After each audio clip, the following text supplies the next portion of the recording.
I'd like to call to order the Westford Conservation Commission meeting for Wednesday, February 28th, 2024. This meeting is being broadcast live by Westford Cable Access TV and being recorded for playback later online. By attending this meeting, you are agreeing to having your likeness and audio captured for Westford Cable Television.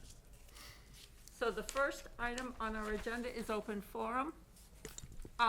Before we start that, Noel Donovan is dialing in, so tonight all votes will be via roll call. Do any members of the commission have something for open forum? Matt? I have a couple.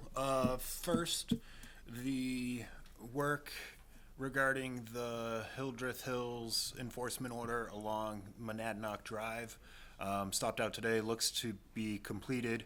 I would expect a report from the project engineer for the commission's next meeting detailing the work that was done. Additionally, today I did receive a letter from the Natural Heritage and Endangered Species Program regarding the project at 400 Littleton Road. They determined that the project as proposed must be conditioned in order to avoid adverse effects to the state-listed habitat. So that's the order was. Something to consider. Yep. Remember for the next one. Okay. Do any members of the audience have something for open forum? No? Okay. Moving on to our next agenda item. It's a continuation of a public hearing and issue order of conditions for 113 Lowell Road.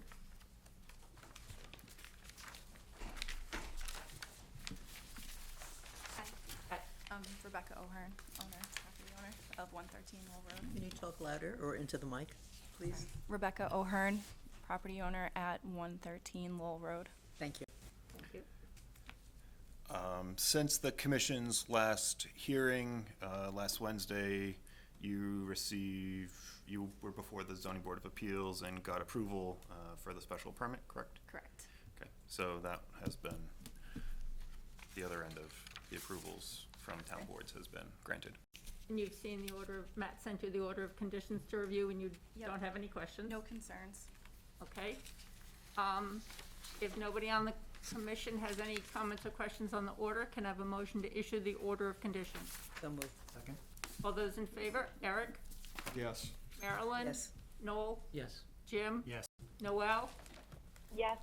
Anne? Yes. And Margaret, yes. Can I have a motion to close the public hearing? So moved. Second? All those in favor? Eric? Yes. Marilyn? Yes. Noel? Yes. Jim? Yes. Noel? Yes. Anne? Yes. And Margaret, yes. So you're all set. Matt will have the stuff to you. Be in touch. Awesome. Thank you so much. Thank you. Thank you. Moving on to our 7:05 PM agenda item, the continuation of public hearing and issue order of conditions for Kilpatrick 5 Drawbridge Road.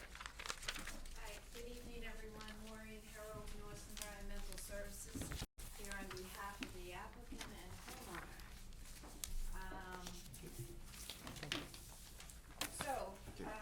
At the last meeting, we had discussed, landscapers had performed some cutting adjacent to the C-Series wetland. The plan has been revised.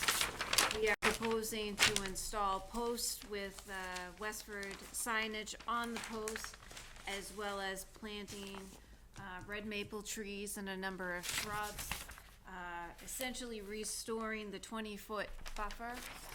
Presently, right now, that is lawn area up to the C-Series wetland flags that are shown on the plan. In addition, there was one other revision.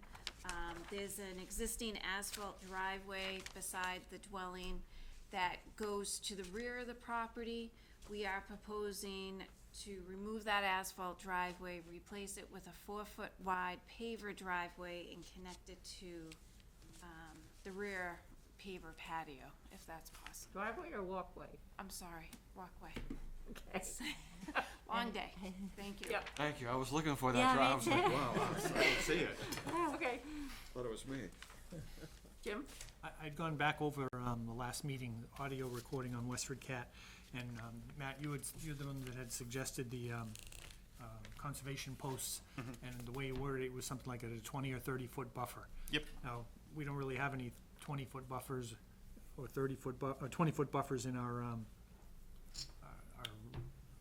regs, I guess, or rules, but this is better than what we had before because it was lawn right up to the wetlands. With the house Was that your being thinking? constructed prior to the adoption of the state's Wetlands Protection Act and the local zoning bylaw, you know, the lawn up to the edge of the wetland probably, That's what we had. right, so, you know, This is 20 feet is, Is 20 feet better than? it splits the difference between the existing house, the proposed addition, and that C-Series wetlands. Okay. I just want to make sure that we understand, or in the record, that that's the purpose for that buffer, so we don't have people saying, well, wait a minute, you're letting people, you know, control up to 20 feet, to 20 feet or 30 feet. It's like, no, we didn't have any. Right, Now we have 20. right, we had 0, now we got It 20. was a net benefit of Okay, 20. good, thank you. Okay. Is there anything else? No.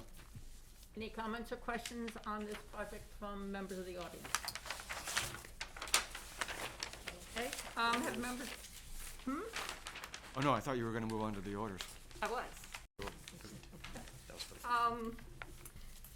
Any comments or, any comments or comments or changes on the order of conditions as written? Is there anything in here that we should put in for the walkway, the Oh. pavered walkway? That's a good point. Oh, Can add a finding related to the first finding, the commission finds that existing dwelling.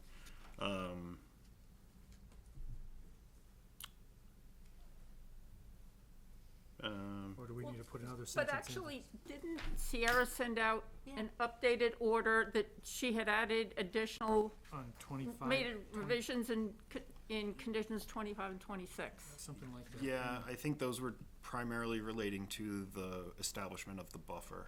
Okay, There's certainly, I can certainly add a finding related to the 4-foot wide patio as shown. Replacement That's of a good idea. the asphalt drive with a 4-foot wide paver asphalt walkway. walkway. I'm not the only one. Okay, Late night for everybody. yeah. Okay, can I have a motion to issue the order of conditions as May I make one Sure. request? The commission standard condition number 48 that says no work shall be performed between December 1st and April 1st. I was wondering if the commission would possibly allow work next month if the stars aligns and the contract Just have to is- make the request Yeah. after In we writing. close the public hearing. Oh, In okay. writing. So, Yeah. yeah, Put it Okay. on the note. write it out and we'll, Yeah. Oh, okay. yep. That's easy. Thank you. So can I have a motion to issue the order of conditions as amended? So moved. Second? All those in favor, Eric, Aye. Marilyn? Yes. Noel? Jim? Yes. Noel? Yes. Ann? And Margaret, yes. Can I have a motion to close the public hearing? So moved. Second? All those in favor, Eric, Yes. Marilyn? Yes. Noel? Yes. Jim? Yes. Noel? Yes. Ann? Yes. And Margaret, yes. And then you're looking for a request to work between March 1st and April 1st. Please. You should probably do write you down have- what. Do you have something where specifically what activities on the site you would want to be doing prior to April 1st? Installation of erosion controls and, beginning the excavation work for the foundation, for the addition. How does that, Yeah, I'd also, just Okay. wanna make sure that that's consistent with when the posts are to be installed, the conservation posts are to be installed, within 6 months from the date of issuance, so it doesn't contradict We'll that. do the plantings as soon as we can. We yeah, just have to wait for the time, so. okay. Any, Okay. okay, can I have a It's motion? okay with me. A motion to, Can I have a accept. second? I'm sorry. To approve, Yeah, Yeah, yeah, yeah. to allow work to happen between March 1st and April 1st Right, for so the fill in the words. activities as described. yes. Okay, I'll So you second it. moved it. Oh, I'll all second right, there we that. go. And all those in favor, Eric, Yes. Marilyn? Yes. Noel, Yes. Jim, Yes. Ann? Yes. Yes. Noel, Yes. and Margaret, yes. Okay, Thank you very much. thank you. Yeah. Okay, moving on to our 7:10 PM agenda item. It's a discussion of Freedom Park improvements.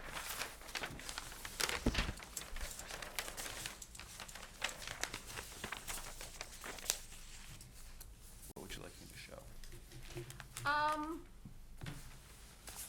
I think at this point, maybe the place to start is, the resident had brought up some concerns, the lack of And you the, were in. walkway connecting the paved access to the dock, to the walkway coming out of the, parking lot. And there was also some concerns with maintaining the lawn area, and I think we also had concerns with allowing the area adjacent to the pond to stay naturalized. So some of the primary things were putting the boulders in place to delineate where we can mow.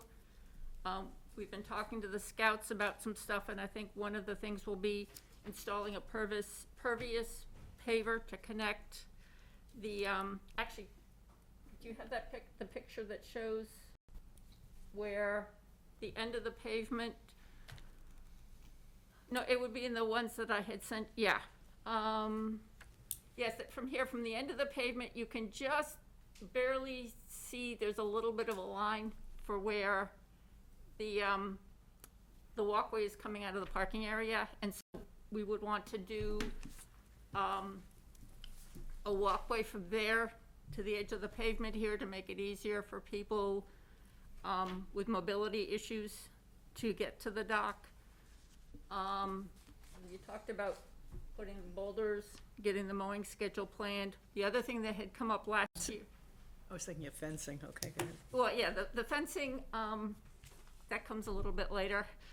But the other thing was, last year, looking back through emails, we had members of the public or neighbors concerned because there was grilling and other activities in the park, which, we don't normally permit on conservation property. Is there a sign by any chance? That's, Yeah, I have it in my office. Okay, So, and trying to figure out the best location for that, whether on one of the timber fencing between the parking area and the park, or there's a larger post where the chain for the gate is. Trying to figure out the best place for it so that Okay, but people that's see. an- But yeah, the but I have goal is to one. put a sign. Right, you're It's- trying to- The goal is to have a sign. Yes, Yes. have signage. And now that you're home, can you gather scouts to help? well, Yeah, yeah, we we're- need a plan. Yeah, and that's what we, because Noel had included me on an email to the head of the scout troop, or the scout troop leader, and so some of that was going to be, giving them some clarity on what the projects were so that they could plan it, understand what kinds of volunteers, what kinds of resources they were gonna need. The other thing we had talked about the last meeting was where there are those low, posts between the parking area and the park itself, is planting low, dense shrubs to kind of keep animals from charging through there into the park. And as to the fencing, I met with the butters, the Harknesses, who own the property at 9 Pond Street, and, they wanted to show me some things, and one of the things they showed me was the fencing. And there were some pictures of that in our packet. I don't know how long that fence was installed. Trees, pretty big trees growing around it. We've got big trees growing around the fence. We've got a lot of the posts where just the activity over time, the tree and everything else. the posts that hold up the fence are actually disconnected from the pipe that goes through the top of the fencing. We've got posts, we've got where the top rail has actually been warped, going around a tree. Can we So- get an assessment as to what it would cost to do that, since Well, we, it just, some of it is, I think before we do the assessment, it's kind of like, we've got trees growing up through fencing. So, thinking about that this is our property, it's gonna be our property in perpetuity, is there a better situation going forward? Is this the right location for the fence, given how, the trees are getting enmeshed in it? What that does for the trees? Are we gonna have problems with it long-term? You know, so I'm thinking that this fencing is not necessarily something we can solve in the short term. Looking at what's happened with the fencing, you know, I'm kind of struggling with, who could assess that for us? I mean, I can get a fence company to, see get an opinion of, how best to replace it, what the best course of action I is. think for- we should When do they put something. up a chain link fence down at Williams Avenue Beach, they had a similar problem as this. And, they ended up just jogging around the tree. Well, That's if you what- can't do you go anything down else, there I guess by- you by could the do that, beach. but, okay, Between the beach and the house closest to the entrance. okay. There's pretty much the same exact problem. Okay, yeah, because, in terms of how we do this, we that- want it to look good as well as to be utilitarian. We want a combination of both. yes, we want something that looks nice, we want something that's not going to be injurious to the trees. Yeah, I don't disagree. That's why I think we need some Yeah. kind of an assessment. And one of the things that I noticed is the property on the other side of the parking area, we have chain link fence there, and the abutter had put up a taller fence on their property to provide some privacy. And I think that's a good approach, because if the homeowner is putting it on their property, they can have the style of fence they want, they can have it for the length they want. It kind of takes us out of the equation of Having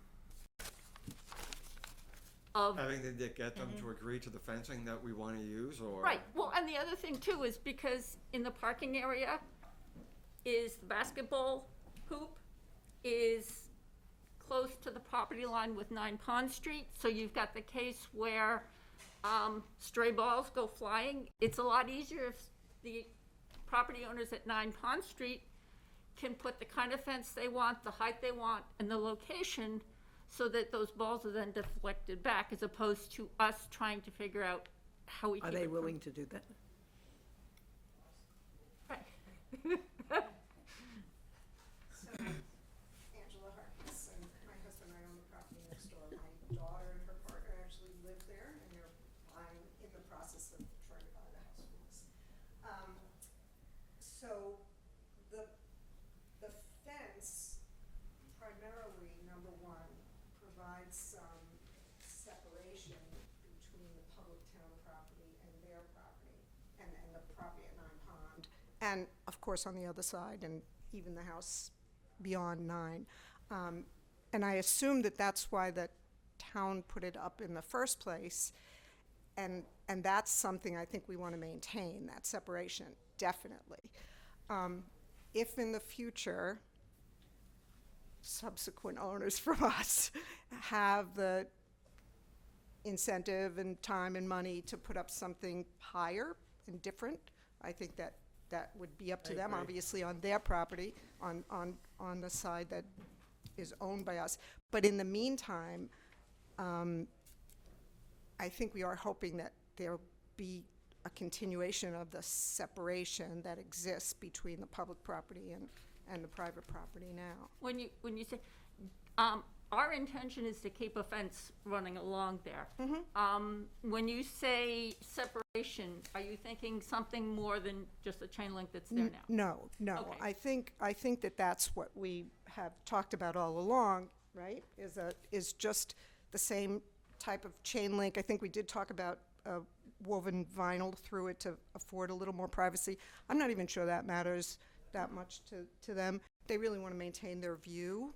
It's a beautiful Yeah, we view, wanna and keep it's it- we wanna part of keep what's it looking great. beautiful. It's just to keep dogs and Yeah. people from thinking that the property at Nine Pond is part of the park, because Well, that's that's what true. happens. And we had Yes, it, because, that's true, because where the stockade fence is on the stretch between the park and the property at Nine Pond,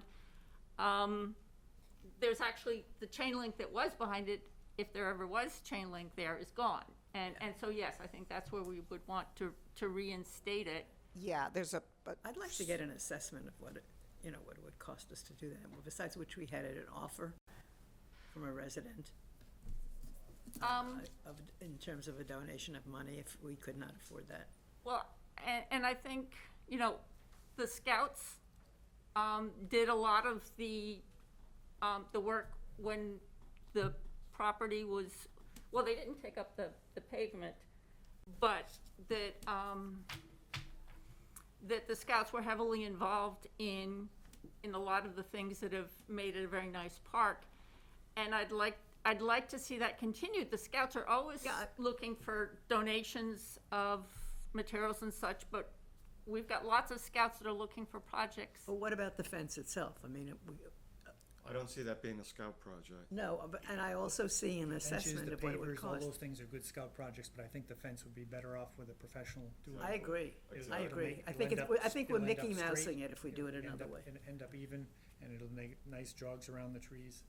Okay, well, But I- cleaning up the project, you know, doing other things, Well- I can see that for the scouts. and I guess with the email thread that Noel and I had with the troop leader, he had said they were able to do that. And when I've looked at the work that they've done for building bridges, et cetera, and a lot of the platforms and things that they've designed, I guess I'm not to the point where I think it's beyond their capabilities, and If you can prove that, or, you know, Okay. get them to agree that that a design is something that they can handle, I don't care who does it. You know, I think it's wonderful. Yeah, I mean, As long again, as it looks especially if it's, you know, professional, especially but as long as as it looks professional when it's finished. there, you know, and, you know, after the discussion, you know, 4-foot chain link fence, it's, you know, installed on posts, it's, you know, there's, you know, I think it could go, I think having a professional assessment, you know, let's see what it costs to have it professionally, you know, get somebody out there. Again, you know, especially with the you know, the jogs around trees, you know, maybe that's, you know, it's something, that's taking it to another level. yeah, you know, and especially making sure that that's tight and, you know, I'd feel better doing that. Yep, and so, And wherever we can use scouts, we will. Okay, That's a, you know, maybe you have, I don't know, there are places I think we could use them, Yeah. definitely. okay. can Is that certainly okay? get something lined up for next, you know, try to get out with one of the fence companies and Okay, Okay. and then we can share there's, that. yeah, and, you know, work towards getting this, and again, getting a price, and, you know, again, if there still is opportunities for, you know, donations of funding from private parties who wanna partner, I'm more than welcome, Well, more that's than a happy given. to, That's you a know, given. to work into, you know, get that through the process of municipal government But I as think well. we can make it happen, that's the difference.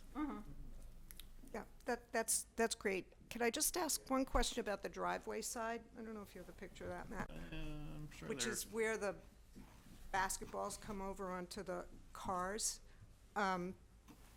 It's, you know, they love the fact that the kids are out there playing ball all the There's time. I think that's the basketball. Yeah, that's it basketball right comes there. In between, it's to the left of that tree, which is where their driveway is. And again, they love the fact that, you can see actually the bottom of the basketball hoop right there. Yeah. They love the fact that the kids are out there. It's nice for the park. It keeps everything the way it should be.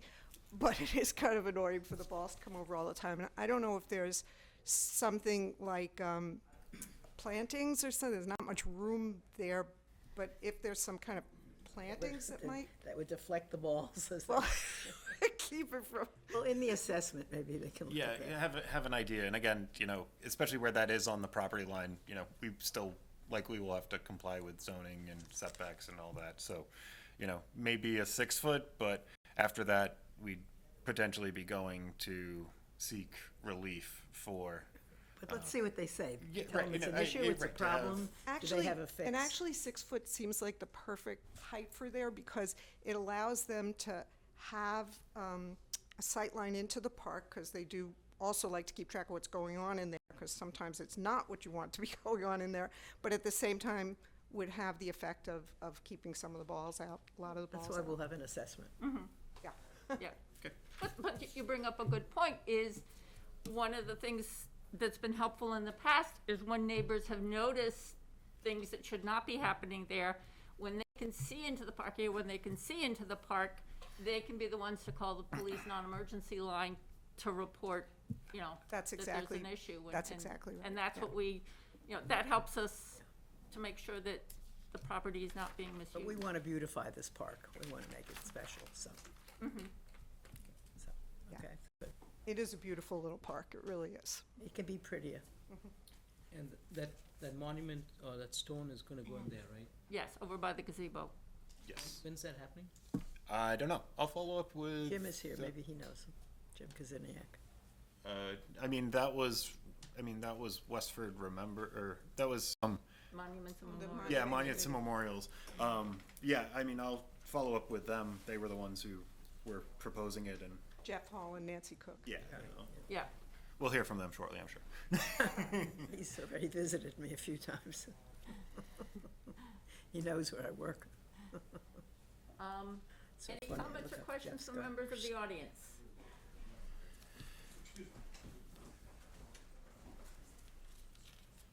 Jim Kaziniak, I was here last month and I actually have taken some pictures of that fence. I understand how it is absolutely interwoven between those trees. I believe the plan, from what I've heard from Jeff Hall, is that Memorial Day weekend, they want that done. And a dedication, and the Sullivan family is supposed to attend. Okay. I believe, I'm not sure, you may follow up on that, but I think it's Memorial Day weekend that they want that out there and the Sullivan family to show up. You mean Have a the dedication. memorial? Memorial Day. Yeah, have No, them. no, but about the the monument? installation of the monument? Yes. I So think it's have supposed to- that installed for Memorial Day. I believe so. Okay. And that would be the dedication day. That would be Memorial Day. lovely. I think Okay, that's the plan. yeah. And secondly, I'm curious as to that basketball hoop. I think a neighbor must have put it there. I don't think it's a town installment. I mean, it could be moved. It's a portable It hoop. looks like one of the roller kind, yeah. Yeah. The town doesn't have those, I don't think. Pardon me? I don't think the town has them like that. No, I think No. that was probably a neighborhood I donation. think a neighbor put that there in that Probably. location, Yeah. just randomly. So if it was randomly put there, it could randomly be removed to a different location, if that's the fence issue. I'm not sure No. where in that vicinity it might be moved or removed at all. I don't know. I think Yeah. it's someone's personal property that ended up in that park. Yeah. How, I don't know, but I think that's what it is. So, where it is. Thanks.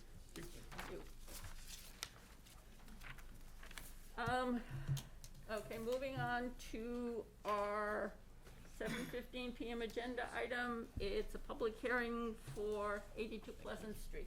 Under Massachusetts General Law, Chapter 131, Section 40, the Wetlands Protection Act, and Westford's non-zoning wetlands bylaw, Chapter 171, the Westford Conservation Commission will hold a public hearing on Wednesday, February 28th, 2024, at 7:15 PM in Meeting Room 201 at Town Hall, 55 Main Street, to consider the request for determination of applicability application of Kathleen Paxay for the abandonment of an existing septic tank and leaching area and grading associated with the installation of a new septic tank and leach field within 100 feet of bordering vegetated wetlands and bordering land subject to flooding at 82 Pleasant Street, Assessors Map 54, Parcel 1, Lot 0.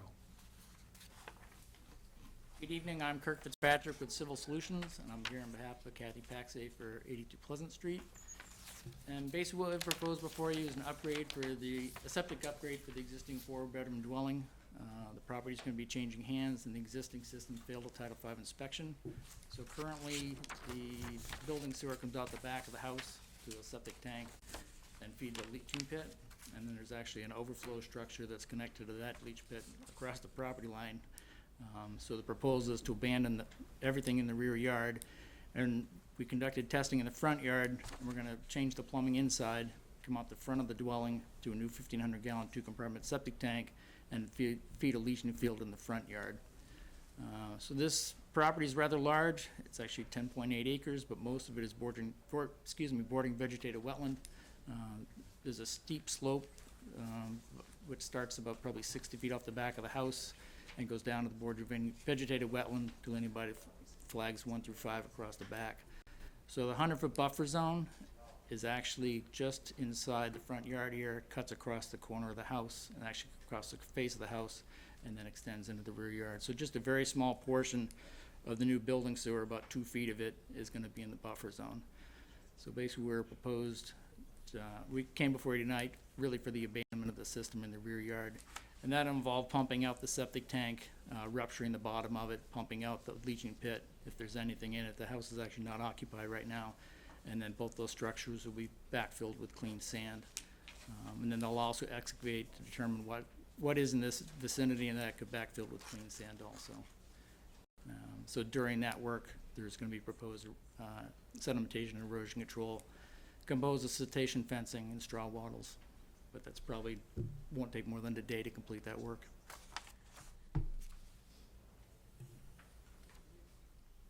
Any comments from member Jim? The neighbor to the north, you got the okay to go in and fill the, Yes, it's actually, properly abandon the, yeah, it's actually a relative, and she wrote a letter saying it was okay to do it. Good.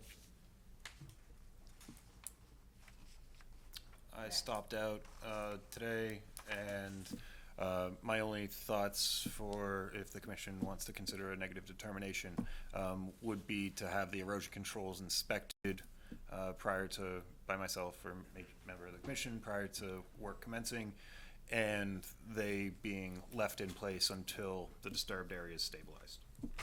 Certainly I reasonable, like sure. that. You look like you're about to, Well, you know, I was, instead of a negative, I was gonna say conditional negative. Yeah. You know, do any members of the audience have comments or questions on this project? It's great that it's out in the front yard now. Yep. Yep. Okay, so can I have a motion for a conditional negative determination? So moved. Second? All those in favor? Eric? Yes. Marilyn? Yes. Noel? Yes. Jim? Yes. Noel? Yes. Ann? Yes. And Margaret, yes. Can I have a motion to close the public hearing? So moved. Second. All those in favor? Eric? Yes. Marilyn? Yes. Noel? Yes. Jim? Yes. Noel? Yes. Ann? Yes. And Margaret, yes. Thank you. Okay, thank you. Thank you. Moving on to our 7:20 PM agenda item. It's a public hearing for Wilma Realty and Trust, 426 Littleton Road.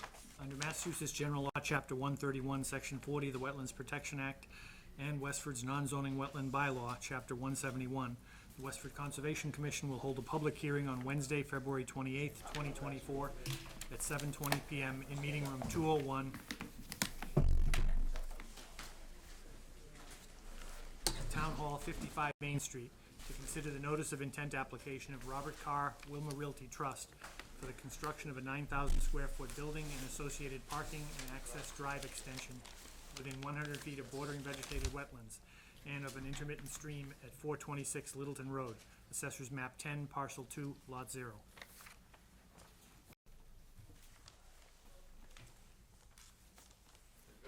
Yes, sir. Yes. Good evening. Doug DeShane from Finnerman and Nicholson, representing the Wilma Realty Trust. Robert Carr, the trustee. Mr. Carr is here with us in the front row there. Also with me this evening, David Crossman from B&C Associates, and Daniel Carr, no relation, from Stamsky and McNeary. As the chair stated, we're seeking a order of conditions to allow for the development of a commercial building at 426 Littleton Road. We have made filings with both the Conservation Commission as well as the Planning Board for site plan review. We're scheduled to meet with the Planning Board on Monday. So with respect to stormwater and peer review of the stormwater, as I recall, typically we let the Planning Board do that and then they report to you. Or are you at this point seeking separate review of stormwater? Are we basically Right, Matt? I mean, if you're not, I mean, I'm fine, if you're looking for a faster review of stormwater, we can establish a third party, but if you're. No, no, no. If you just, no, I mean, we if would I was gonna prefer, use- we would yeah, prefer I was gonna use. that we and just have use, you know, we engineering's comments. piggyback on the planning as we always had. I just wanted to make sure that was acceptable to you. So what we'd like to do tonight is give you a quick overview of the project, both from the civil engineering perspective and also from the wetland perspective. And then we're happy to answer any questions, and I suspect we'll be back, you know, after we go to planning and we get stormwater reviewed, and we'll go from there. So thank you very much with that. Daniel or David, I think, David, you were gonna sort of start? Not, so it's your eyes. So, And for the record, you are, I'm Dave Crossman with B&C Associates, I'm the wetland guy. thank you. So this is Sullivan Tire, existing Sullivan Tire building right here off of Littleton Road. And a few years ago, we got a bridge approval to come across this wetland. And this driveway was extended up into this location, and this is the current existing conditions. So the old, current existing septic system is here, and this is an area that's been cleared out. Trey's in this one. That one seems to be going out. Red button in the middle, or, yeah, orange in the middle.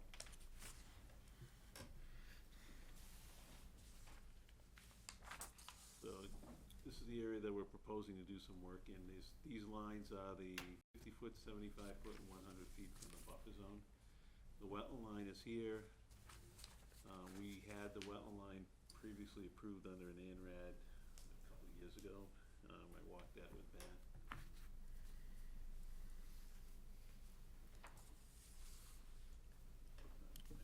Okay. Tell me where you wanna go. Okay, so this is what the applicant is proposing, a building with 6 contractor bays, parking to the west of it, new septic system here, septic tanks here. This septic system will handle both of these buildings now. We're gonna discontinue use of this septic system and just cut these pipes and leave them. We're not gonna try to dig up the wetlands to remove them. Everything will come over here to the existing bridge. There are a number of conduits underneath the bridge that were approved, and everything will be piped underneath the existing bridge to the septic system. We have some snow storage here and here, and I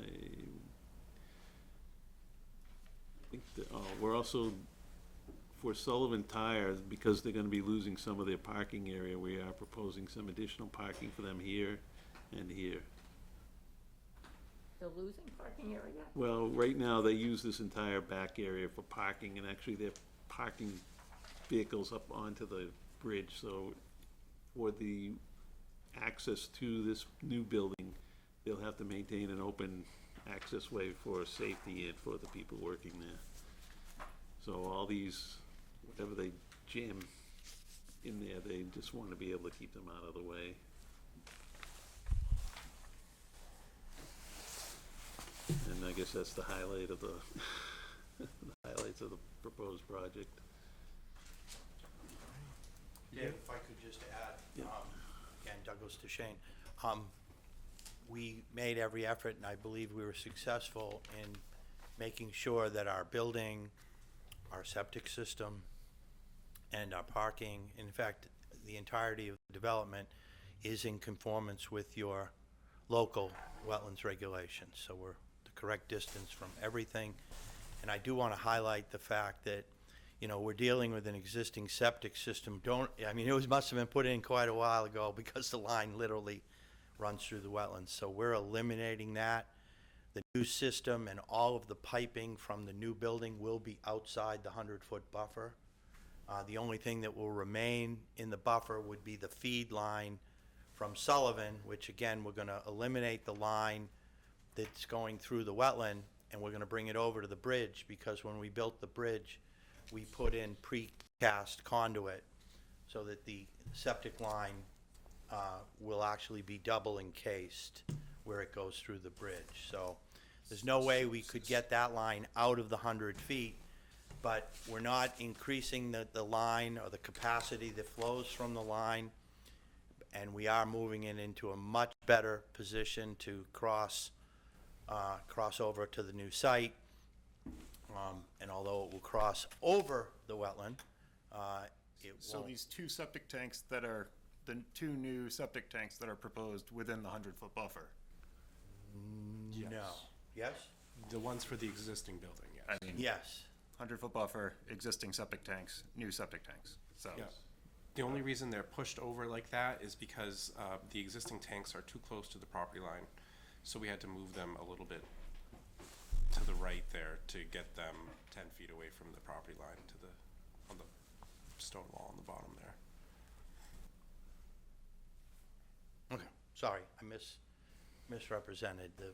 The system out in the back, which is outside the 100, is the leaching fields for that and the new building, so. And I assume then that the new pipe from those tanks will cut directly across and connect, well, there it is there. Yeah, right here. It's gonna come right over there and connect into the existing sleeves that are in the road above the wetland. Talk about a busy line. Couldn't the septic tanks go under the existing gravel area? Which would give you room to get them farther from the wetlands? Busy. I'm not sure which direction you're referring to. Why can't they be moved back where the existing septic tanks are? So the Title V says you have to be 10 feet from a foundation and 10 feet from a property line, and there's just not enough space between the And how far is building. it, what's the existing dimension from? It was less than 10 feet. I don't recall exactly what it is. But there's not 20 feet in between or 20 feet plus the width of the tanks between the existing building and the property line to the south there. Okay. And if we were to move them closer to the back of the building, I think we actually get closer. I mean, could they be moved to the front of the building? Underneath, I mean, I don't wanna get bogged down, again, where this is being, again, between planning board review, engineering's review, septic tanks, health department will be involved. I don't wanna get too bogged down in the, cause, if any changes are made, the changes are gonna be large at this point of multiple parties reviewing it. Well, in the new bay, where we have the leaching field and we have the septic system and a portion of, seems like those, are you saying those tanks for the new proposed building are within the 100? No. No, I was just saying these that- right here. I was saying the new tanks for the existing building. Right. Are within the 100. Right. The new tanks associated with the proposed building are located outside the 100. Okay. In addition to the entirety of the soil absorption system. If you wanted to go to the next sheet, I can go over the stormwater as well. Well, just before we get to that, I should mention that we are in priority habitat, natural heritage, and we have filed with them, and they have stated that they don't consider this project to be a take. So they're okay with that. That letter was included in the Yeah. packet. Right. As Doug mentioned, my name is Dan Carr from Stamsey McNary. I'm the civil engineer for the project. So I'll go over the stormwater. So there's a couple of proposed parking spaces in the front of the building here. And we're also proposing to shift the entrance of the building, of the parking lot, from right now it's like the edge is here and here. We're proposing to move the edge to here and here, and that was at the request of the fire department so that we have a straight shot to the rear there instead of having to, angle and turn to get around the building. So we're proposing to add some parking spaces off the existing parking lot here, and there is an existing system of catch basins in the parking lot that currently drain untreated to the wetland out here. So there's a direct piped connection from the catch basins in the parking lot to the wetland over here. And so we're proposing to disconnect direct connection to the wetland and send the runoff to a deep sump-hooded catch basin and a drainage manhole that has a contact treatment unit, and then into a series of subsurface chambers partially underneath the proposed parking area here. And so that'll be a big improvement to the stormwater system around the existing building. For the proposed building out back, we've got two roof dry wells, one in the back, one in the front, so that we can get all the roof runoff into the ground. And then the proposed pavement parking area and the bridge extension from the existing bridge crossing. There's a low point here with a deep sump hooded catch basin, and then we've got two catch basins along the entrance of the parking area in the rear there, and that's also directs the runoff to a manhole that has a contact treatment unit in it, and then an additional series of subsurface chambers here. So all proposed impervious surfaces are proposed to be treated and infiltrated. There's a couple less than 4 foot retaining walls just to keep all the grading outside the 50-foot buffer. As I mentioned, the existing septic system is going to be abandoned in place, and then we're going to propose new tanks and pump the wastewater up to a new soil absorption system over here. And the the proposed building is also going to use that same soil absorption system here. And that soil absorption system and the new tanks for the new building are all outside the buffer zone. We've got, we've showed a fire truck turning template so the fire truck could turn around like so. Oh yeah, up here, so that we could see the fire truck has the ability to maneuver through the site. And I think that covers most of the stormwater and septic design, and happy to answer any questions. Question. The septic, the leaching field here, is there looks like a wall or something here? Is it raised up? Yep, so to keep the setback to groundwater that's required, we did have to raise the grade in this area, and so there is a small, less than 4 foot retaining wall along the edge here, just to keep the grading on the property. So Matt, the previous order of conditions for the site, Yes. we let them do the crossing because I thought that they needed to have access to be able to maintain the septic and other things like that that were on the opposite side, of the intermittent stream. At that point, I don't believe that the commission contemplated this type of activity taking place.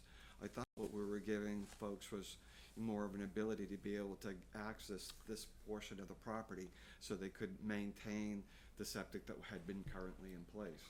So in reviewing the order of conditions, in reviewing, I think it was 1573, 1593, one of those. Ultimately, there was a condition, there was no condition prohibiting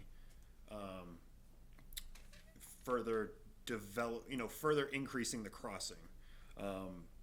There wasn't anything that I saw, and I can certainly include the order. The only reason I say that is because typically we wouldn't let somebody do a wetlands crossing to further, maximize development potential if they had already done it here.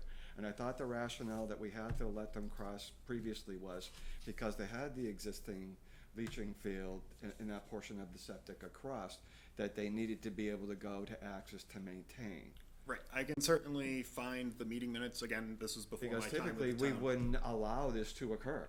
We wouldn't allow somebody to have an existing, operation, business, have an intermittent stream, allow them to cross it to further do development. Yeah, I think that. Can't remember one at least. I think it's just crossing a wetland, bordering vegetated wetland. The intermittent stream is northerly off of the site, or easterly towards 400 Lothan. So I can certainly find the order. I can find, And while folks might have put some type of box culvert that might have had conduits in it, we weren't specifically prescribing that they did so to provide for future access. Right, the commission approved two concrete,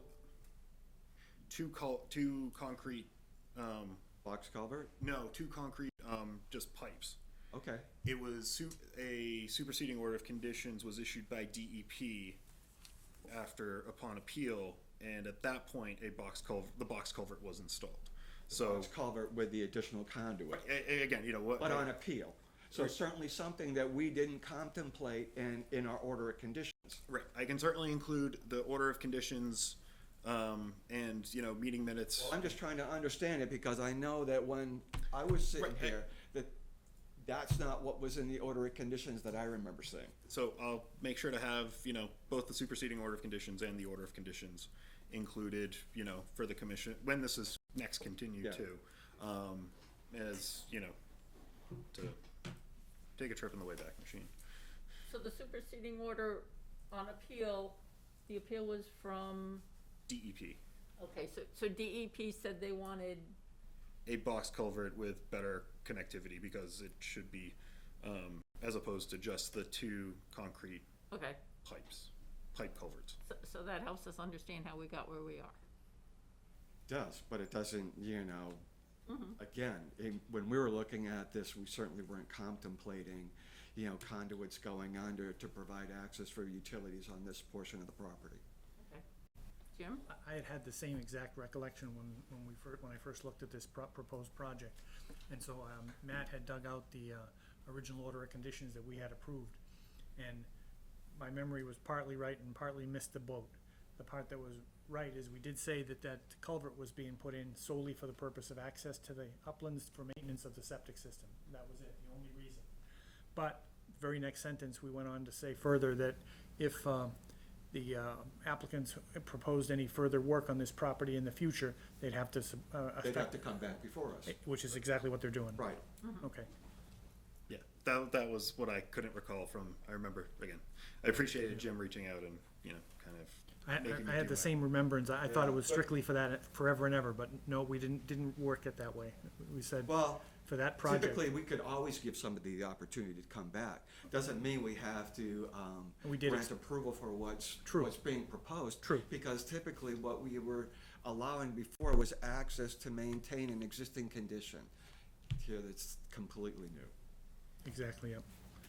We explicitly said if there was gonna be further work on it, they'd have to come Back forward either. like we would with any applicant. Right, but it wasn't just, it's can only be, and forevermore shall only be access for the maintenance purpose. I don't think we It wasn't ever, I written don't that way. think we ever say that in anything. We didn't, yeah. So looking at this plan, I noticed that two plus of the new parking spaces are inside the 50-foot no disturb. And I think normally. We should move those outside. Yep. We need to find another location. And there's also a debris pile that we would want to see, you know, an existing debris pile that we would expect to be removed in the area renaturalized. Yeah, and that is commented on disturbed area, yep, so that is, Okay. you know, so. That's and- right And planned. when I was last out there, there are manhole, you know, there were manhole, Concrete manholes. yeah, concrete manholes, and, I think even a concrete pipe or two, so, certainly not natural conditions. Okay. Can you go back up to the fire plan? Because the other thing that I noticed, the other thing that I noticed is all the snow storage areas are in the buffer zone. And it's like, when you think about what's in that plowed snow, is that what we want infiltrating in the buffer zone? You know, Not that- really. That, you know, it's whatever has been put down on the pavement, it's whatever oils, grease, et cetera, have come off the vehicles. You know, I would not want to see that in the buffer zone, that the snow storage needs to be someplace else. And also the long-term operation and maintenance plan does not does not cover at all,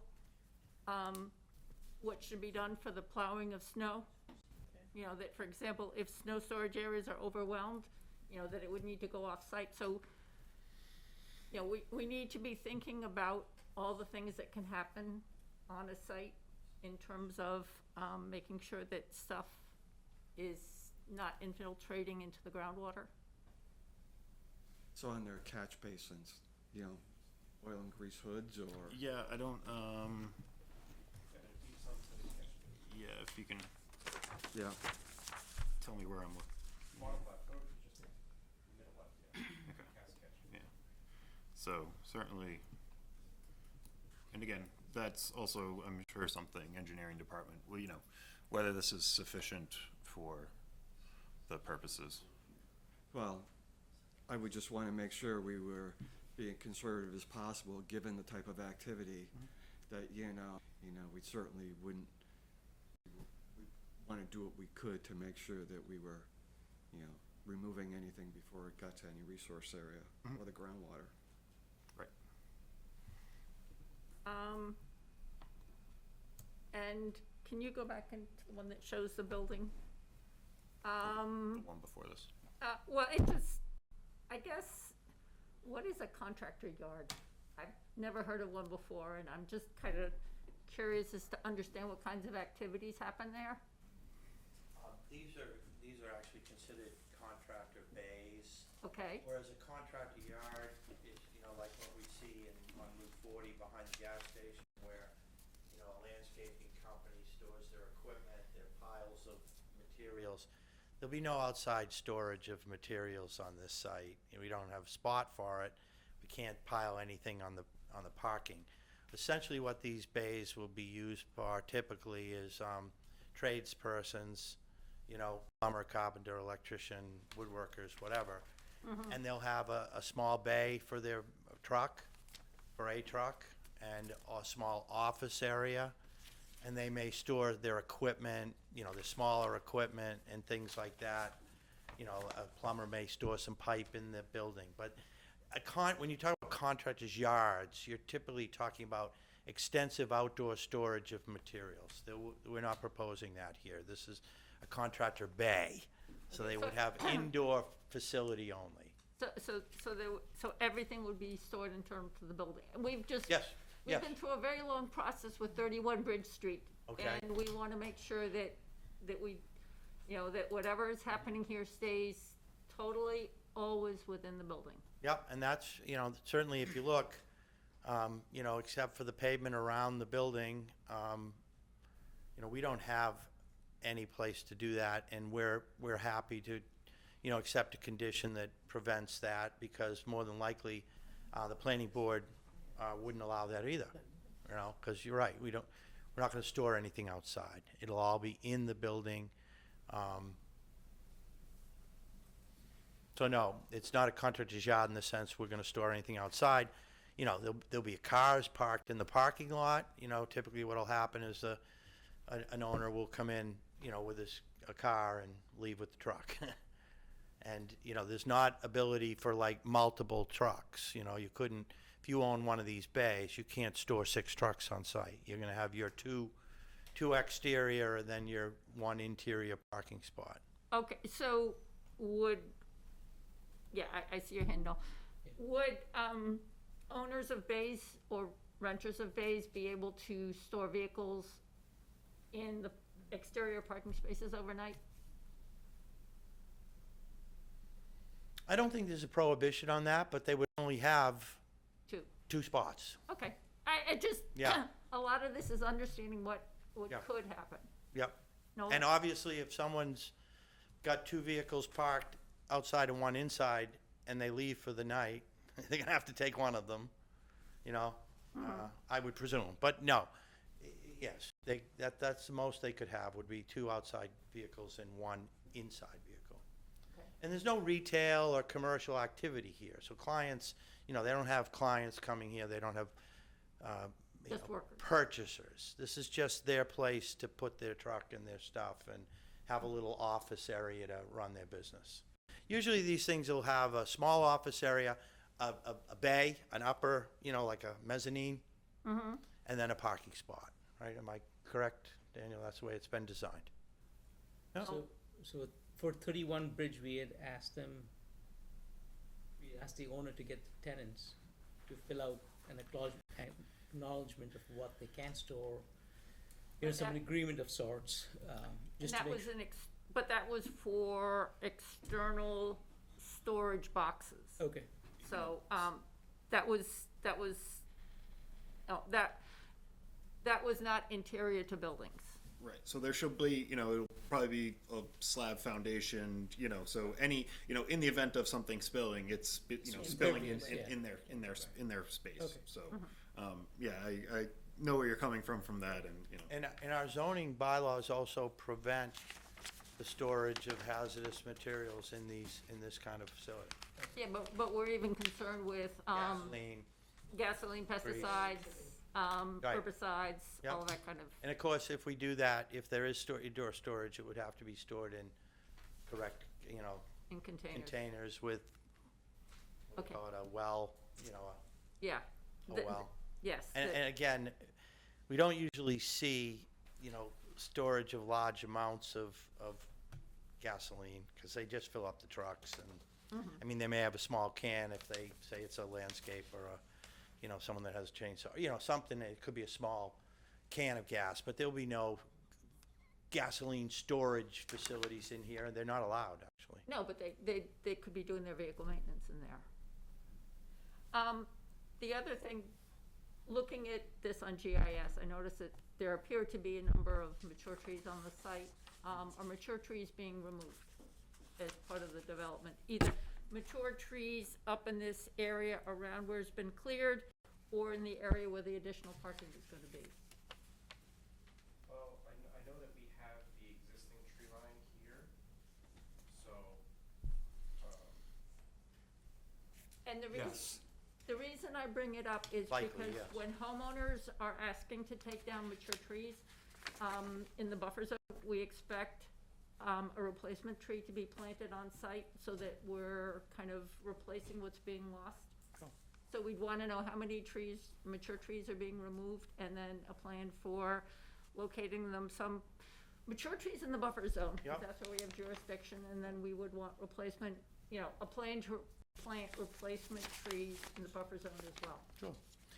In fact, what we could do is I'll have Daniel or Dave go out and sort of identify or mark in terms of mature trees, and then we can specifically identify for you what the trees are coming down, which trees are coming down, and then we can put together a plan for replanting. And obviously, if the commission would like to come out and do a visit, we're always amenable to that. So- that was gonna be something, if the commission is interested in doing a site visit, I'd recommend, sharing that information with the planning board, try to make the best use of everybody's time,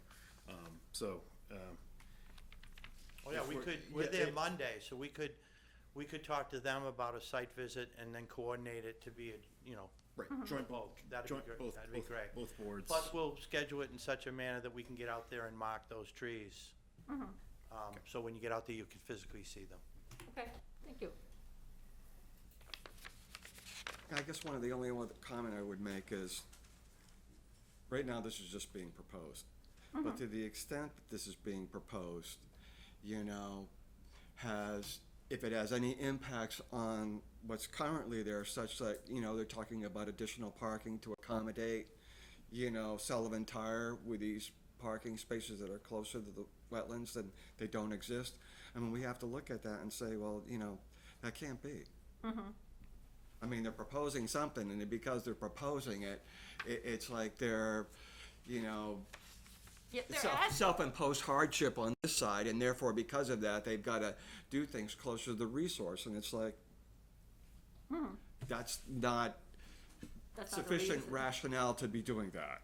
As you will see when you guys come out to visit, excuse me, Douglas DeShane, you'll see that those areas, that front area where we're proposing the additional parking is already a maintained lawn area, Oh, I'm talking over here. right? You're right there.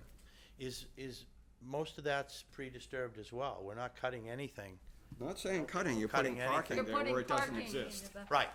Yeah, and it just, that some of that parking is within the 50-foot no disturb.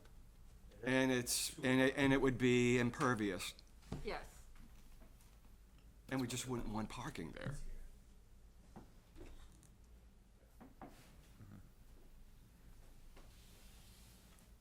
So maybe there's another place that can be accommodated. Yeah, Jim? Matt, can we go to the plans, the real busy one, this one here? Yeah. What are these lines in here? That's the reserve septic system. Oh, okay, all right, thank you. And that stays out of the buffer as well. You can, So that's the secondary if this first one, yeah, and the varying lengths, you can kind of start to see the. but that can't be It's in the because same that, location.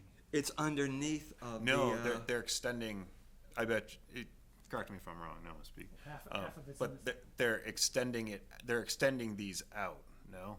yeah, but I'm saying up top there, They go all the way down to here, though. Jim, up top where they've got their deep, or the, right up top there. Now, look at the lines that go underneath of that. If that's a It's on top secondary of the leaching area, how can that be Yeah. intersecting those? There's a, Going under the septic Under, tanks? right, the tanks. Yeah. Things can be moved. and the reserve shouldn't be in the same place as the primary, right? It's not, you have to prove, this. So the system that we're proposing is a Presby system, and you have to prove that a conventional system could fit, so we show two Oh, conventional it doesn't have to be in a systems. separate location. So where's the Does. conventional?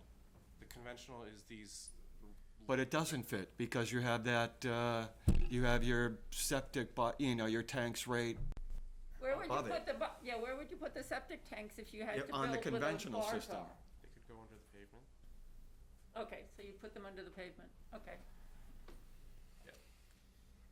Title V doesn't disallow the Mm-hmm. reserve system to interfere with septic tanks.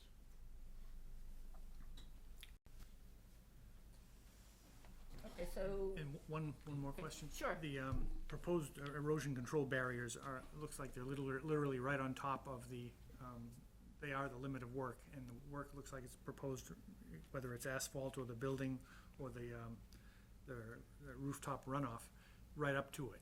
Right? There's no space at all? If you can go to the last sheet.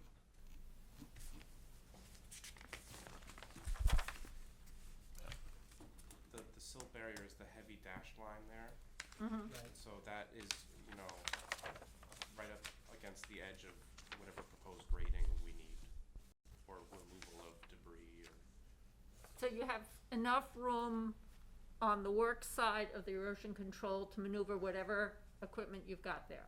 Yes. Okay, to keep them outside of the 50? Yes. That's what he's saying, okay? yep. All right. Looks tight. Yes, it does.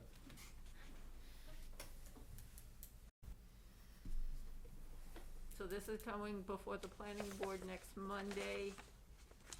And then we'll, The commission meets the March 13th. well,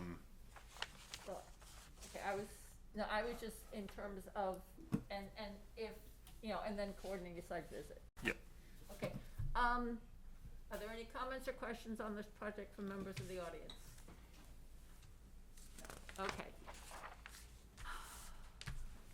So, Usually, I'm just wondering, while you're talking about scheduling, would you agree that it might be best for us to come back in 2 meetings? That way it gives us 27. time to get to the planning board, perhaps gets time for the peer review of the engineering, so that when we come back here in 4 weeks. That was my thought, if Yeah, it's consistent with yours. Cool. Works. okay. question Yep. for Matt. I don't know if this isn't something I don't think we've ever covered before, but maybe it's a planning board item. But inside a building like this or inside a car wash, places that are gonna have drainage or drippage, whether it's gasoline, oil, or other contaminants, cleaning solvents, things like that. Are there requirements on our side at all, or is it a planning board one for some way to capture? I can get an answer for that. I know there's no There will be oil. drippage, because, cars are gonna go in full, covered with Right. snow or ice, and it's gonna be dripping down. The interior of the bays, do they have drainage? No. Okay. Yeah. I'll get an answer from either the planning board or town Or engineers. engineer, Yeah, okay, yeah. good. One of the two, or at least raise it for them to, Right. get Okay. a comment back. Thank you.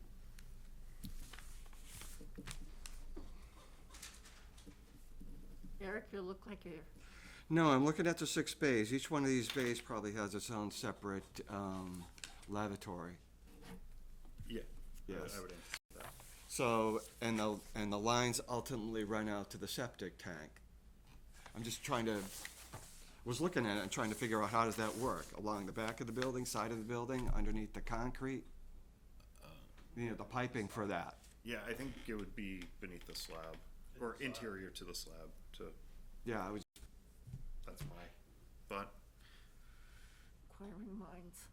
just trying, sometimes you look at that stuff, I just wanted to see where, kind of figure out where it was, how it was getting to where it needed to get to. Right. Continue to the 27th? Yes, can I have a motion to continue the public hearing to March 27th? Second. All those in favor, Eric? Aye. Marilyn? Yes. Noel? Aye. Jim? Yes. Noel? Ann? Yes. And Margaret, yes. Thank you.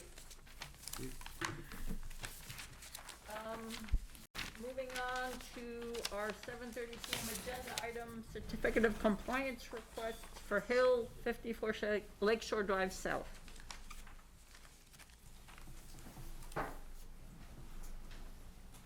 Everyone. All right. For the record, Peter Pistel from Williamson's Garages. Do you prefer me to sit or stand? Whichever you're more comfortable. I said all day long. I'll stand if it's okay with you.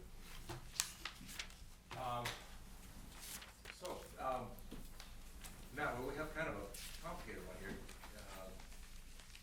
I can kind of give a little bit of an overview. Has everyone had a chance to not had to sit through a voluminous amount of material? It's a complicated little thing here, Yeah. Yeah. Complicated and little. Just your average little single family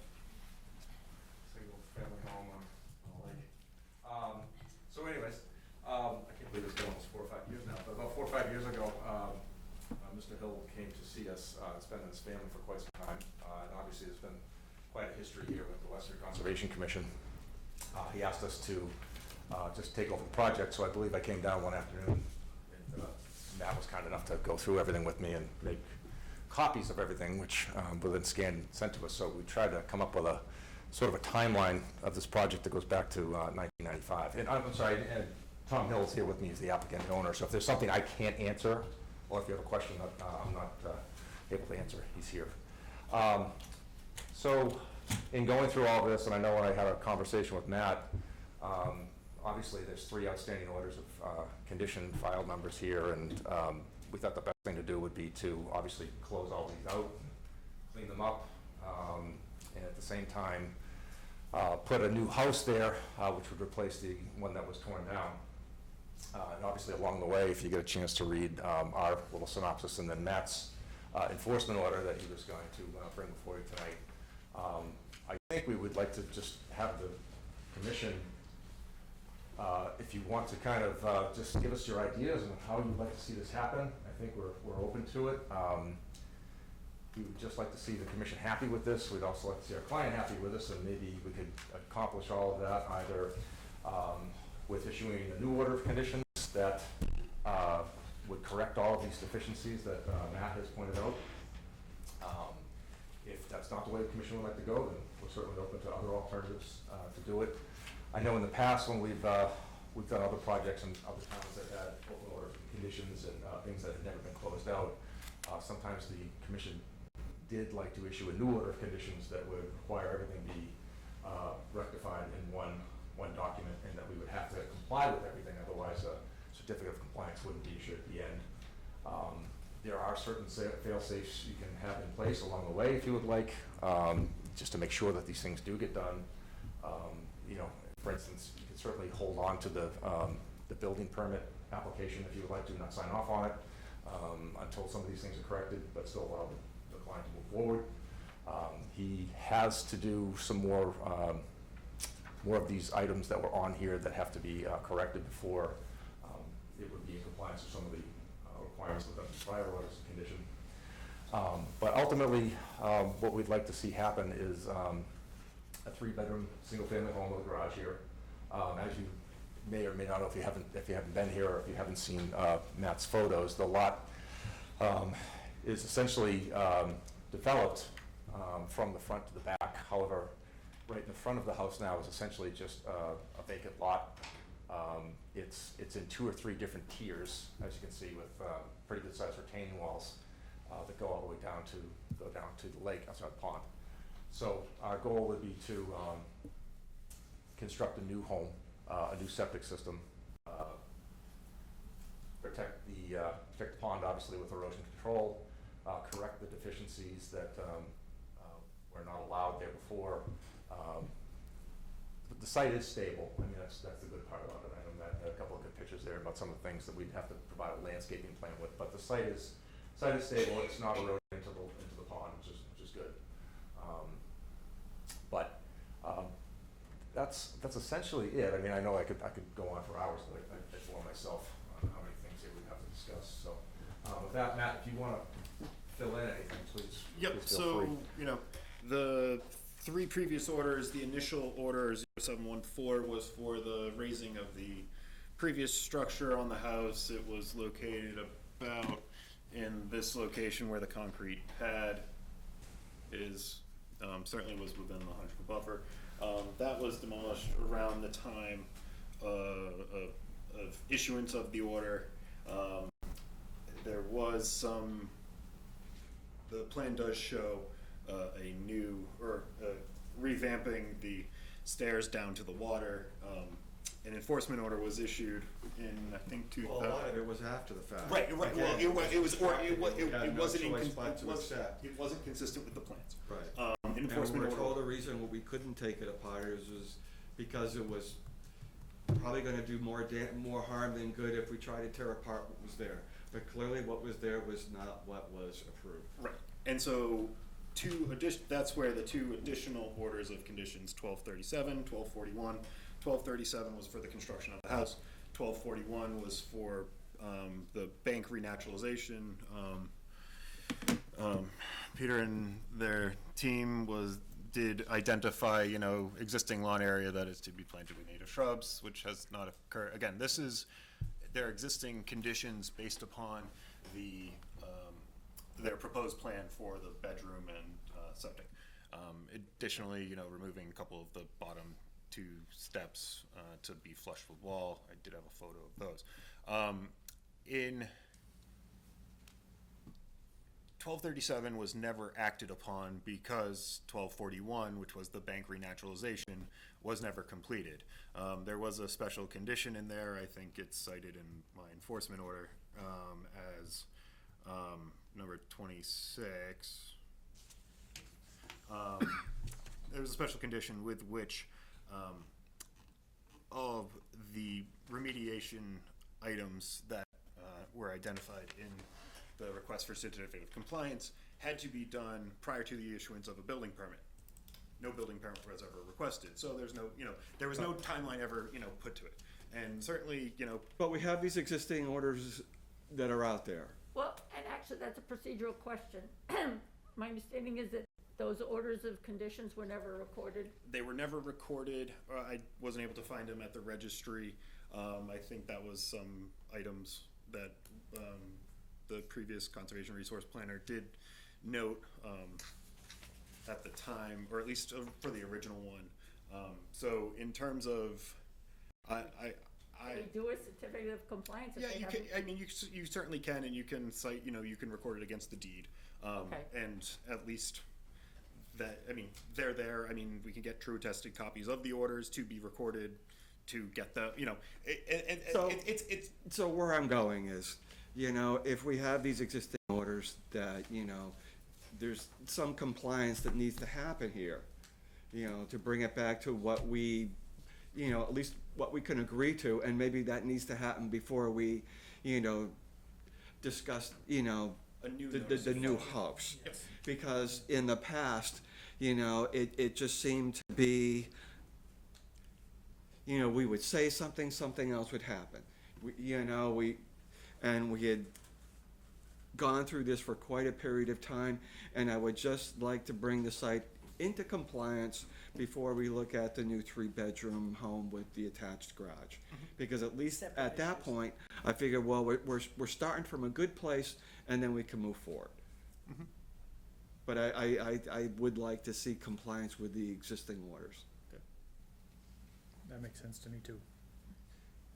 So where they've all expired, Yes. do you want to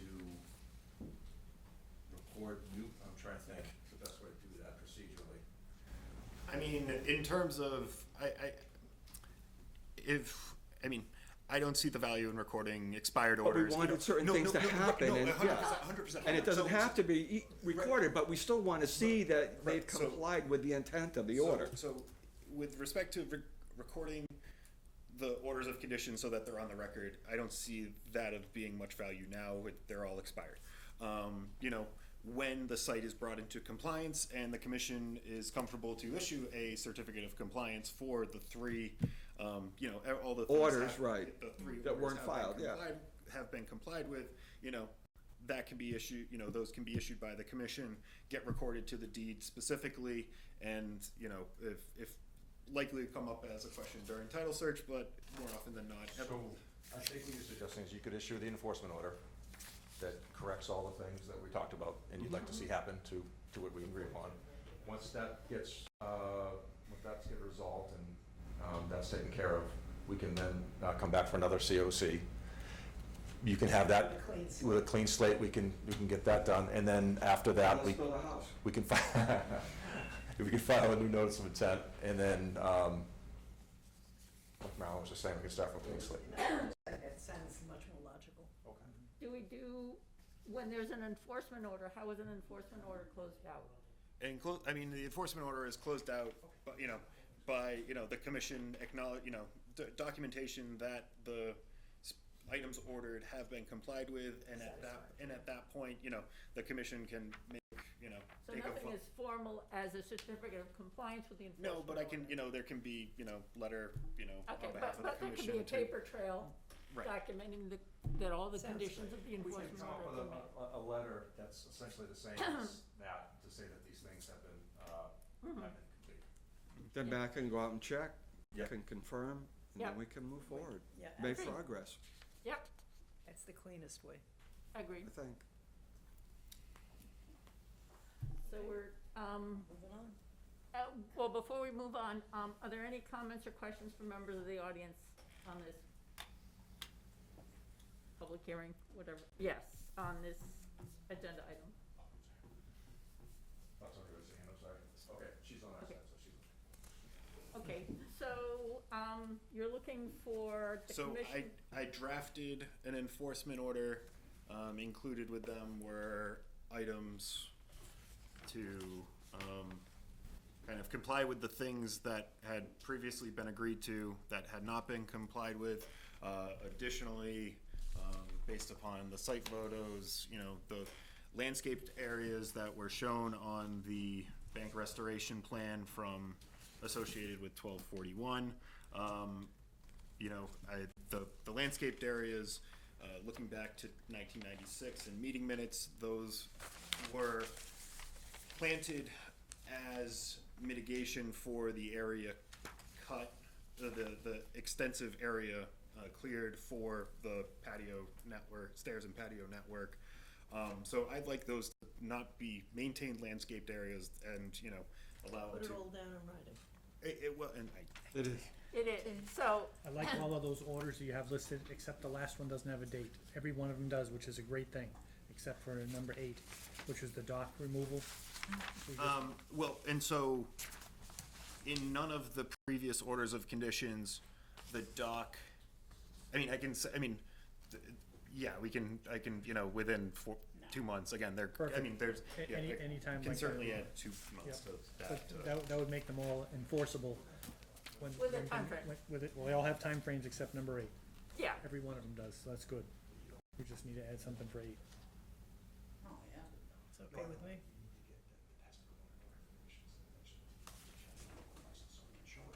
And those 8 conditions, or 8 orders, actually are the subset of the 20, or it is a superset, I guess, of the 10 or 12 conditions from the expired orders?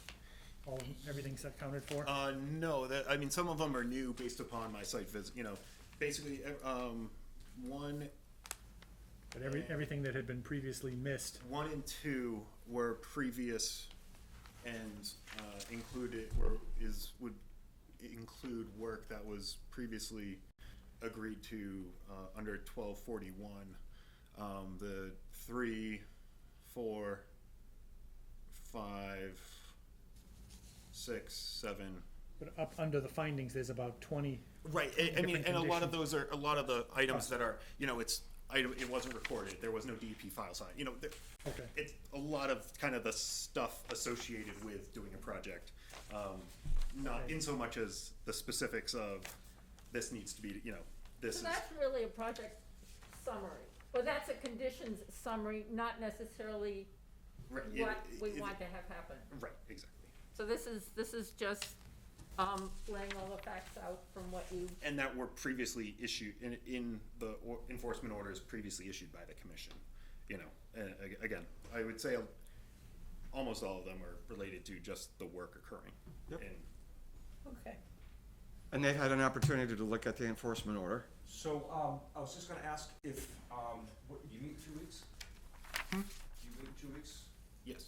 So we haven't really had a chance to go over, with Mr. Hill. Can we, continue tonight? The commission can take a look at the enforcement order. We'll go through it. I'm fine with that. Yeah. Me too. Yeah, I'm good with that. Give them some time. Yeah, okay. So like I said, I think we sent this to him the other day, but I don't think he's had a chance to I look think at we're it. both trying to get to the same place, so. I love that I'm agreeing with you this much. So, why don't we do that? That way everybody can have a chance to go through it and make some more comments, that type of thing. Okay. That way we can talk to Mr. Hill about it, and, we can certainly come back in 2 weeks. So we'll put the discussion of the draft, well, actually, I mean, I'm not ready, I mean, we can table, I mean, I can put into writing that the commission, that the certificates of compliance, you know, because there is a time frame associated with when the commission has to act on the certificate. The request? Yeah, I can document why we're not acting upon that at this time, which, you know. We're requesting it. Yeah, Yeah, they're you know, and requesting we'll- it. Yeah, and we'll table that till, Okay. till the draft enforcement order and, you know, items previously discussed get resolved. so all items on this agenda item will now be on the March 13th. The certificate of compliance request, again, because things aren't at a state of compliance, I would table for, you know, 6 months or until the draft, you know, until the Until- enforcement of an order and, you know, So they're is per- resolved. Okay, so the certificates of compliance are predicated on addressing the issues in the enforcement order. Yes, Okay, because they're not in compliance. okay. Okay? So we will put the discussion of the draft enforcement order on our March 13th agenda. Yeah, in the meantime, we'll go through it. If we have any questions, we'll Awesome. ask Matt. Okay, Fantastic. Great. Thank you. thank you. you. Thanks, everybody.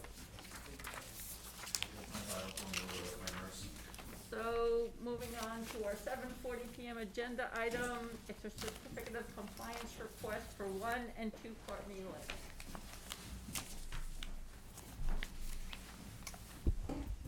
Good evening, everyone. My name's, for the record, Philip Iliopoulos. I'm an attorney with law offices at 9 North Road in Chelmsford. Here with William Downing of 2 Courtney Lane, excuse me. Hopefully this is a much easier one than the last one. And Matthew's been great, kind of helping the property owner. What we sort of found, the builder had gotten an order of conditions about 9 years ago, I believe, because there was an existing house on the site that required removal of a driveway that was within the 100-foot buffer.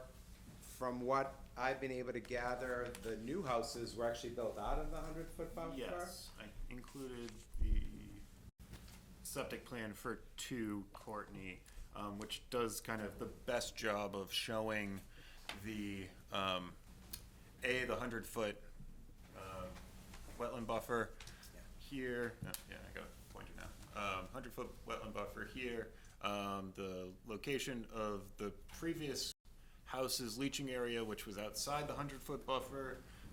Driveway continues kind of down to the southwest, back towards Concord Road.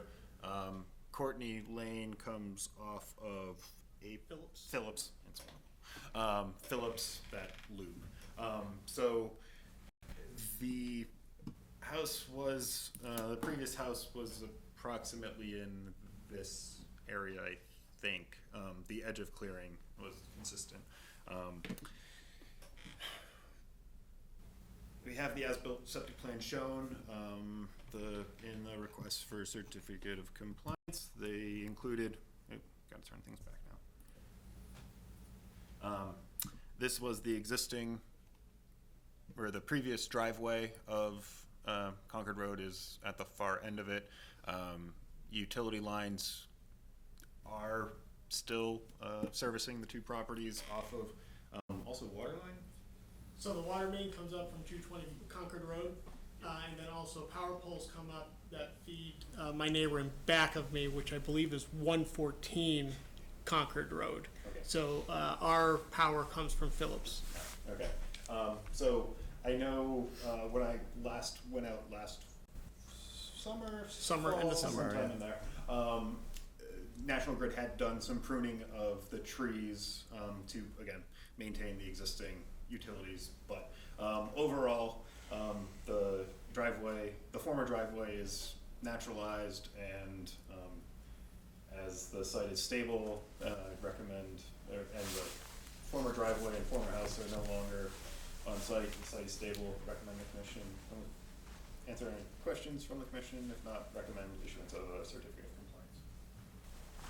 Can I have a motion to issue certificate of compliance for DEP file number 334-1615? So moved. All those in favor? Eric? Yes. Marilyn? Yes. Noel? Yes. Jim? Yes. Noel? Yes. Ann? Yes. And Margaret, yes. Thank you very much. Thank you. Yeah, you want to send it to me and I'll record it? That'd be great. Thank you so much. Appreciate your help tonight.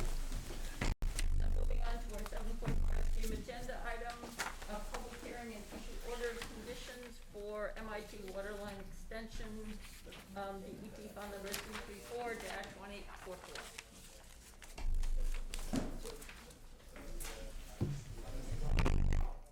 Good evening, Alyssa Jacobs with Epsilon Associates here on behalf of MIT, the applicant. I have Kyla Eads with me from MIT Environmental Health and Safety. We did have an opportunity to review the draft order of conditions. Thank you for sending that over, and we did get our file number from DEP. Did you have any changes or comments to the orders?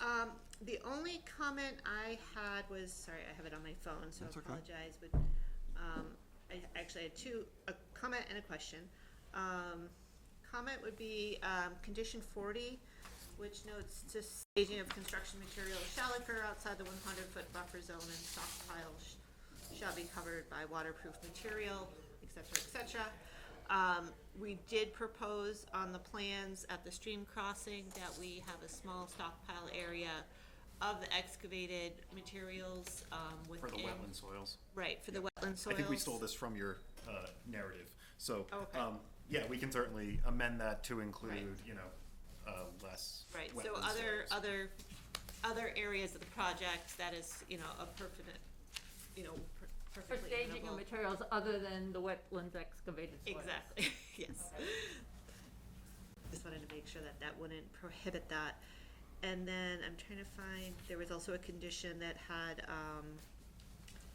39, regular reporting detailing the project's progress at an interval mutually agreed to. I was just curious what your standard requests might be there. Monthly, Okay. again, kind of however, just some form of, Yep, I wanna know, but documentation, but yep. also again, where the project is going in and out of wetland resources, it could just be when you're done with, we're not gonna be bothering, Do you wanna agree on interval now and put it right in here? Well, I mean, I think I'd rather just, if you're fine. Yeah, I just wanted to make sure it wasn't like weekly reporting. Yeah, no, or again, it's just kind of, where the project's going in and out of resource areas and buffers, or Yeah, buffer like, zones. so we could, It's- major milestones, yeah, absolutely. so it would be somewhat based on the work schedule? Yeah, monthly or, as needed when, Okay. Who gets to decide whether it's needed?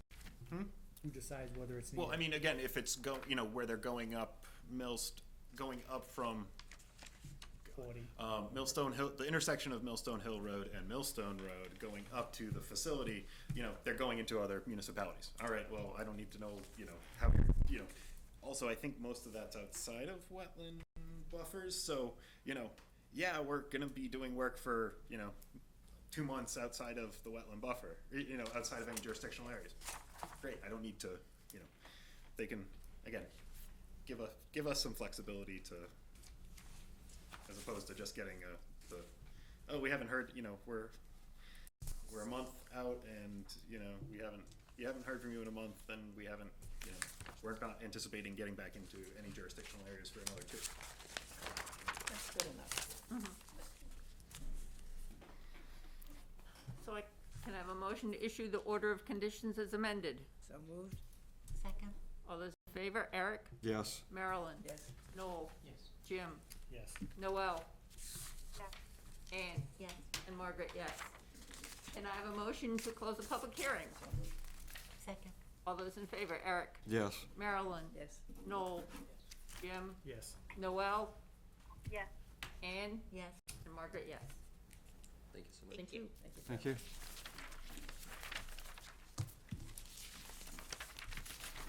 Okay, moving on to our next 7:45 PM agenda item. Thank you.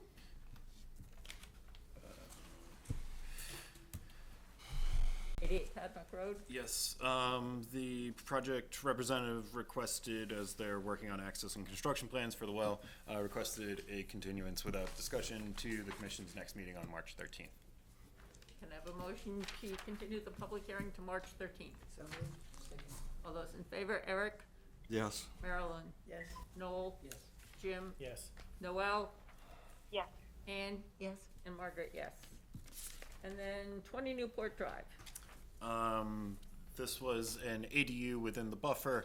After the meeting prior to filing with the Zoning Board of Appeals, we continued it out a long time from the meeting because they were anticipating going before the ZBA. But they decided not to pursue the ADU at this time and requested to withdraw the RDA application.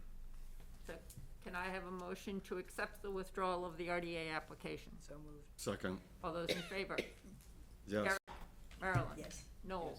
Jim? Yes. Noel? Yes. Anne? Yes. And Margaret, yes.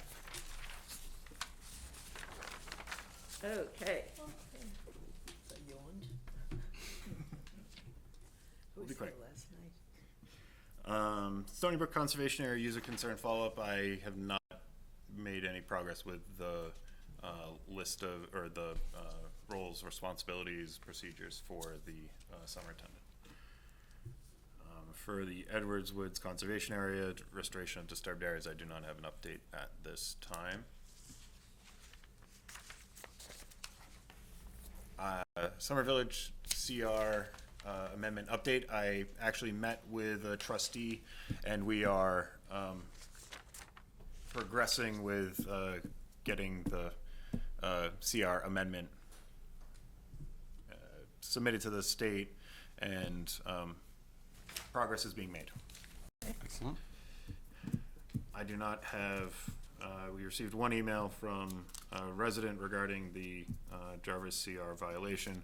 I do not have an update at this time. I'm still working on Speaking with the officer. speaking with the officer and proceeding. Okay. Okay. I do not have an update on the Day Agricultural and Conservation Land lease extension. At the Slifer Conservation Area, a beaver deceiver low flow control device was installed in Beaver Solutions proposal for 2024. They are proposing to replace the entire flow control device as it is in the middle. The culvert fence is aged and experienced some corrosion, and in order for it to be maintained in a functioning capacity, they provide a proposal to replace it. If there are no questions, I'd request the commission, we have some reserved receipts, some funds that we'd be able to use for the $2,041.15. Can I have a motion to use the reserved receipts funds to pay for the replacement of the flow device at the Slapper Conservation Area? So moved. Second. All those in favor? Eric? Yes. Marilyn? Yes. Noel? Yes. Jim? Yes. Noel? Yes. Ann? Yes. And Margaret, yes. Okay. Onto the next item, the MBTA Communities Multifamily Overlay District. My colleagues in land use requested that I provide the explainer documents to highlight what the MBTA Communities Law is, what it means to Westford, and what is being proposed to comply with the mandate from the state.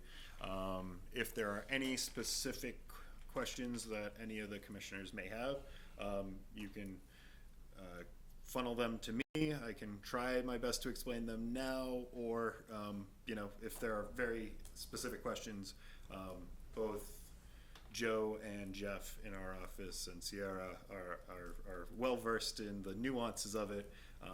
My high level overview, as I've have previously said throughout the process with this is that this is different than the 40B projects, which portions of the Wetlands Protection Act, State Health Code are allowed to be bypassed.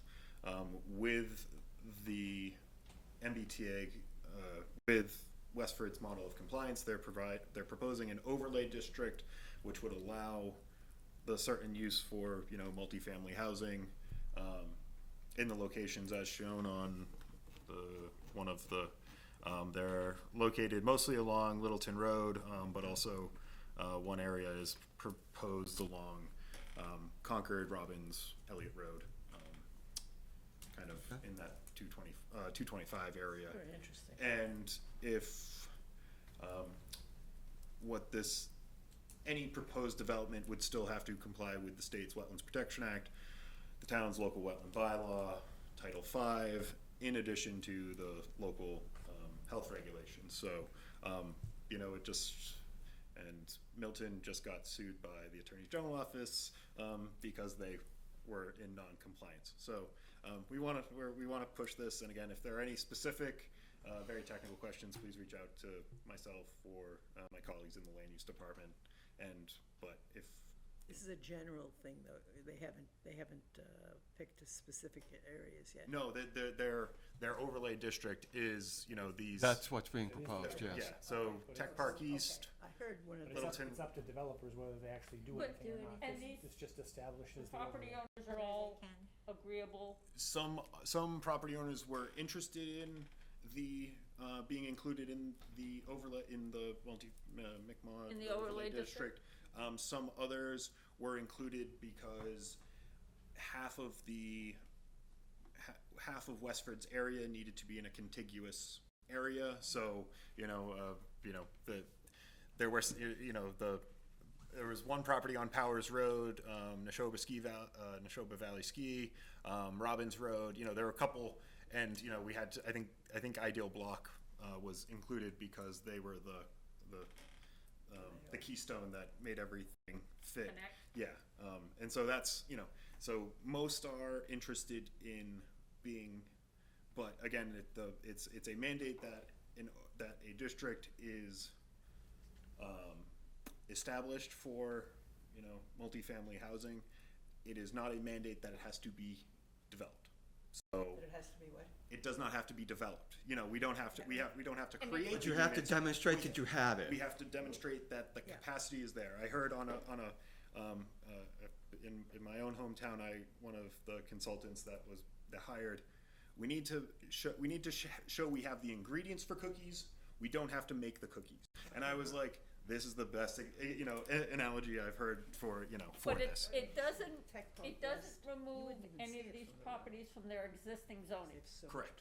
So they can continue to operate the way that they As do today. commercial, industrial, whatever is, There's a great video from WestfordCAT recorded at the Cameron Senior Center, I think from about a week ago. Yeah, 'cause they had a meeting there. It's a really good summary of it. They went over the whole thing, why this area was picked, what led to the decision, what it actually means, how the numbers were calculated, because the numbers, if you read them, are just crazy, insane, large, but that's because the model that the state chose to use and forces us to use to count possible buildings, that just has problems. But that's. So it's basically a formula that maximizes the number? It gives you a really big number. And, we don't have septic system, we don't have sewerage in the area, so we have to have buildings and septic fields, so it reduces things, but the model just does it one way, that's it. Some of the areas are interesting, like the tech park one, because you can't even see it from the road. It's behind, so it doesn't even spoil the way that we look right now. It was very interesting. I didn't go to that, but I went to a previous meeting. Yeah, and it also, with looking at how much of our commercial, It's empty. yes, it would be a great way to repurpose some of those buildings. Look at, what is it, IBM? What's the one in Littleton?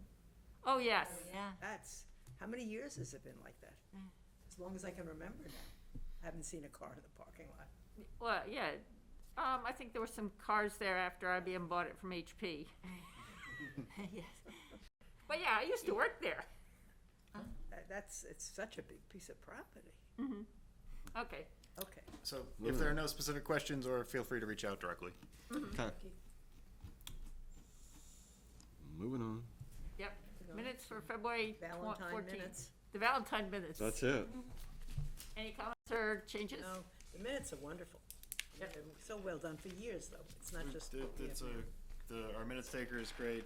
Also have to give credit to Sierra. She does a fantastic job of reviewing and making sure She wouldn't sleep. She wouldn't sleep at night. The nuances of the She wouldn't commission's sleep at night if discussions it are didn't look like included. this. She does a great job. And Yes, she Nice. does. The combination is great. more often than not, my only comments and changes are just stylized ways that I want words to, I want things to be written, not substantive, so. So can I have a motion to approve the minutes for February 14th, 2024? All those in favor, Eric? Yes. Marilyn? Yes. Noel? I'll abstain. Okay, that's right, good idea. Jim? Yes. Noel? Noel? Yes. Ann? Yes. And Margaret, yes. Okay. Executive session minutes for our discussion after the meeting. Any comments or questions? Nope, they look good. Can I have a motion to approve but not release the minutes of the executive session on February 14th, 2024? So moved. Second. All those in favor, Eric? Yes. Marilyn? Yes. Jim? Yes. Noel?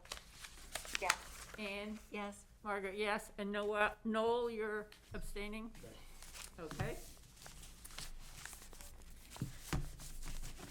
No site visits to record. I'll be in touch to schedule site visits either the end of next week or the beginning of the following, or sometime the following week where the meeting, for 426 Littleton Road, with the planning board. Can I have a motion to adjourn? So moved. Second. All those in favor, Eric? Yes. Marilyn? Yes.